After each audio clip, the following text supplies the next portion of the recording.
Imagine waking up in a cold stone room, buried deep underground. You're locked inside an ancient dungeon, surrounded by guards, with absolutely no way out. The man who put you there is King Herod. He's a ruler who likes to use his power to push people around, making their lives miserable to feel more important. Herod has already executed one of the early Christian leaders, a man named James. Now he has arrested Peter, one of Jesus' closest friends, planning to put him on trial to make a terrifying public example out of him. Take a look at this layout. Peter is chained to the floor, sleeping right in the middle of two heavily armed guards. And the security doesn't stop there. Pulling back reveals 14 more soldiers blocking every single corridor and exit. On paper, escaping this fortress is mathematically impossible.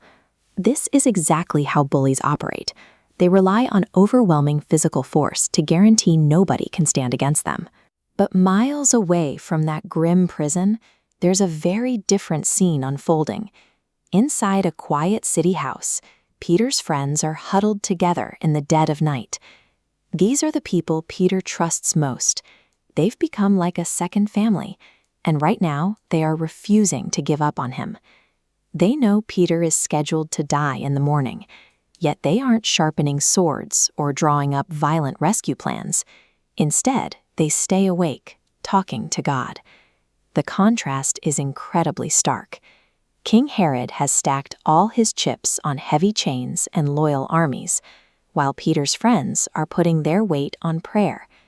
They might look completely defenseless sitting in that living room, but they are betting everything on a power Herod doesn't even know exists. Let's go back to the prison block. It's the night before the scheduled execution. Peter isn't pacing the floor or crying in terror. He is fast asleep, resting in total trust that God is in control. Suddenly, a blinding flash of golden light cuts through the darkness. An angel steps right into the middle of the locked, guarded cell. The angel actually has to poke Peter in the ribs to wake him up. He whispers for Peter to get up, throw on his clothes, and strap on his sandals. Then the heavy iron chains wrapped around Peter's wrists simply fall away. They drop to the floor without making a single metallic clink.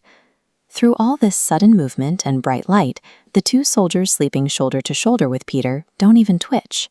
Real power doesn't have to be loud, violent, or destructive. God completely dismantles the king's ultimate trap, in total silence, right under the guards' noses. Peter and the angel slip quietly out of the cell block. They tiptoe right past the first guard station, then the second, completely undetected. Finally, they reach the outer wall. Standing between them and freedom is a massive iron gate leading out into the city streets. Watch this iron gate closely. There's no battering ram, no giant key. The heavy metal swings wide open, entirely on its own, smoothly gliding out of the way like automatic sliding doors at a grocery store. Peter steps out into the cool night air. As soon as he hits the street, the angel vanishes, leaving Peter standing entirely alone and entirely free. He rubs his eyes and takes it in. Up until this second, he thought he was having a really vivid dream. Now it hits him. This is a genuine rescue mission from God. Giant iron walls, heavy iron chains, and a king's army are huge hurdles for humans. But when God decides to clear a path, none of those things put up a fight. Peter immediately takes off running through the dark, empty streets. He heads straight for the house where he knows his friends are still awake, praying for his life. He starts knocking frantically on the outer door. Inside, a servant girl named Rhoda hears the noise and tiptoes out to see who is banging on the gate in the middle of the night. Peter calls out to her. When Rhoda recognizes his voice, she gets so overwhelmed with excitement that she completely forgets to actually open the door.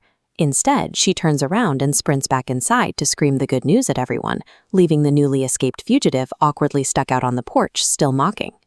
The group inside tells Rhoda she is losing her mind, but she insists, so they finally go to the gate, swing it open, and pull a very real, very alive Peter into the house.